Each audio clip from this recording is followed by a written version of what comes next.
کیسے کماؤ گے، پائلٹ بن کے ٹکا کیسے کماؤ گے، ڈرائیور بن کے ٹکا کیسے کماؤ گے، سول انجینئر بن کے ٹکا کیسے کماؤ گے، بلڈنگیں بنا کر ٹکا، صرف ایک چیز کے ٹکا کیسے کماؤ گے، اس کے علاوہ کچھ نہیں بتلایا جاتا۔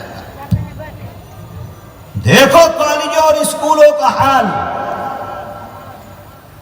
یہاں تک نہیں معلوم ہوتا ان طلباء کو کہ پیشاب کھڑے ہو کر کرنا ہے کہ بیٹھ کر کرنا ہے،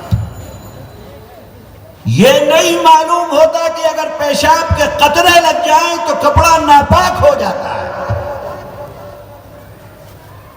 میرے بھائی وہاں پر دین نہیں ہے، وہاں پر علم نہیں ہے، وہ صرف دنیا کے لیے ہے، دنیا کو کمانے کے لیے۔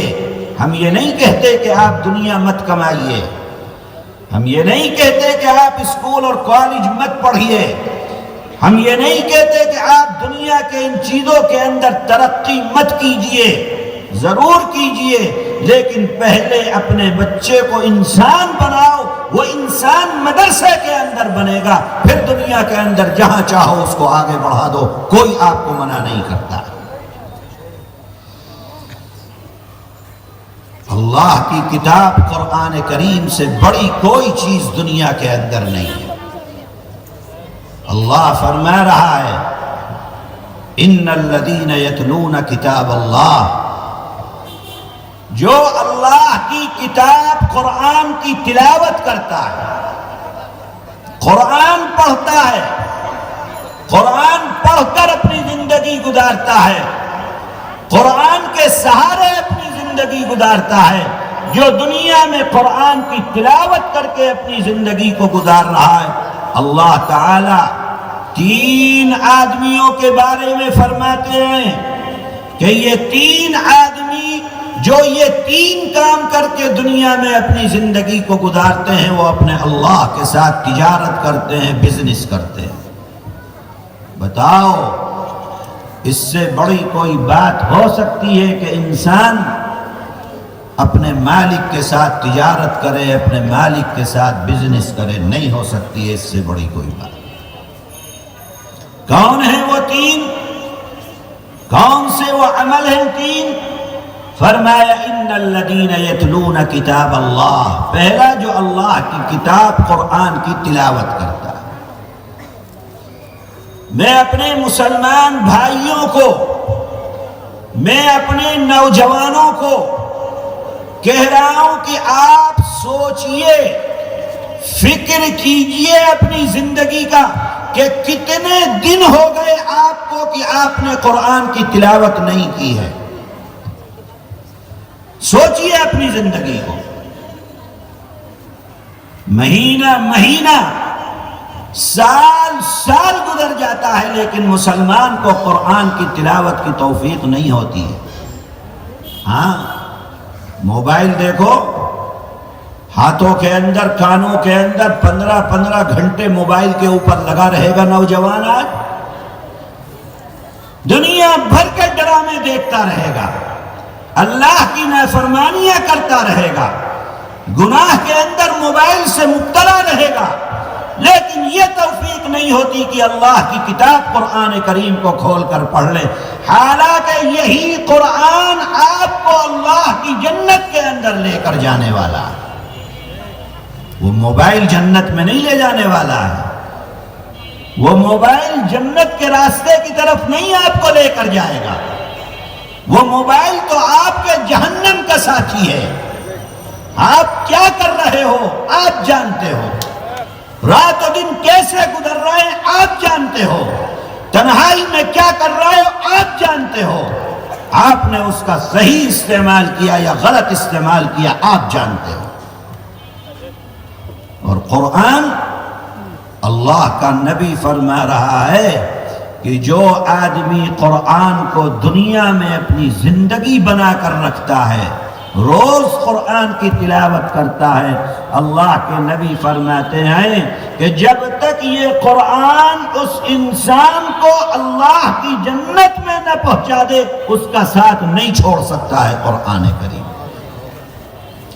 میں اسی لیے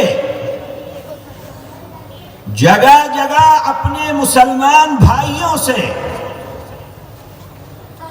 اپنی بہنوں سے، اپنی بیٹیوں سے، اپنے مربیوں سے کہتا ہوں کہ قرآن کے لیے روزانہ صرف 2 منٹ کا وقت نکال لو۔ کتنا؟ 2 منٹ۔ ایک صفحہ قرآن کی روز تلاوت کرو۔ کتنا؟ 1 صفحہ، 1 پرشتہ قرآن، صفحے کا پرشتہ، صرف 1 پرشتہ۔ کتنا وقت لگے گا 1 پرشتے میں؟ زیادہ سے زیادہ 2 منٹ۔ 24 گھنٹے میں یہ 2 منٹ آپ قرآن کے لیے خالص کر دیجئے۔ آپ کے گھر میں شادی ہو، آپ کے گھر میں فنکشن ہو، آپ کے گھر میں کوئی مر گیا ہو، آپ بیمار ہو، آپ اسپتال میں داخل ہو، آپ اپنے گھر میں ہو، آپ سفر میں ہو، آپ بس میں ہو، آپ ٹرین میں ہو، آپ دنیا میں کہیں ہو، کچھ کر رہے ہو، 2 منٹ قرآن کریم کے 24 گھنٹے میں آپ خالص کر لیجئے۔ 1 پرشتہ قرآن کا روزانہ، آج سے لے کر جب تک آپ دنیا کے اندر ہیں، جب تک مریں گے نہیں، جو زندگی اللہ نے آپ کو دی ہے، فیصلہ کر لیجئے کہ 2 منٹ قرآن کے لیے ہم خالص کر دیں گے۔ اگر آپ نے زندگی میں صرف 2 منٹ 1 صفحہ قرآن روزانہ معمول بنا لیا، یہ قرآن اللہ کی جنت میں جب تک نہ پہنچا دے آپ کا ساتھ چھوڑنے والا نہیں۔ اب اگر اتنا بھی نہیں کر سکتا مسلمان، 2 منٹ بھی اگر اس کے پاس نہیں ہے، تو اس کی زندگی پر انا للہ کے علاوہ کچھ اور نہیں پڑھا جا سکتا ہے۔ میرے بھائیوں، اللہ فرما رہا ہے جو اللہ کی کتاب قرآن کی تلاوت کرتا، وَأَقَامُ الصَّلَاةَ، نماز کو قائم کرتا ہے، 5 وقت کی نماز پابندی سے ادا کرتا ہے، اس شخص کی نماز نہیں چھوٹتی، نماز میں کوتاہی نہیں کرتا۔ نماز کا وقت ہوتا ہے، فکر لگی رہتی ہے کہ کب نماز کا وقت ہو اور کب میں مسجد میں جا کر نماز ادا کر لوں۔ جناب رسول اللہ صلی اللہ علیہ وسلم فرماتے ہیں کہ اللہ تعالیٰ 7 لوگوں کو عرش کے سائے میں جگہ عطا فرمائیں گے قیامت کے دن، جب کوئی سایہ نہیں ہوگا۔ اس میں آپ نے فرمایا، ایک وہ آدمی قلبہ معلق فی المساجد، جس کا دل مسجد کے اندر لٹکا ہوا ہو، معلق مسجد کے اندر، مطلب ایک نماز پڑھ کر نکلتا ہے، دل کے اندر مسجد ہے کہ کب دوسری نماز کا وقت ہو اور کب میں مسجد میں جا کر نماز کو ادا کروں۔ دوسری نماز پڑھ کر آتا ہے، تیسری کی فکر ہے، تیسری پڑھ کے آتا ہے، چوتھی کی۔ ایسا لگتا ہے کہ اس انسان کا دل اس کے سینے میں نہیں ہے، بلکہ اس انسان کا دل مسجد کے اندر ہے، مسجد میں لٹکا ہوا ہے، ہر وقت نماز کی فکر میں رہتا ہے کہ کب نماز کا وقت ہو اور کب میں نماز کو ادا کروں۔ فرماتے ہیں اللہ تعالیٰ کل قیامت کے دن اس کو عرش کے سائے میں جگہ عطا فرمائے۔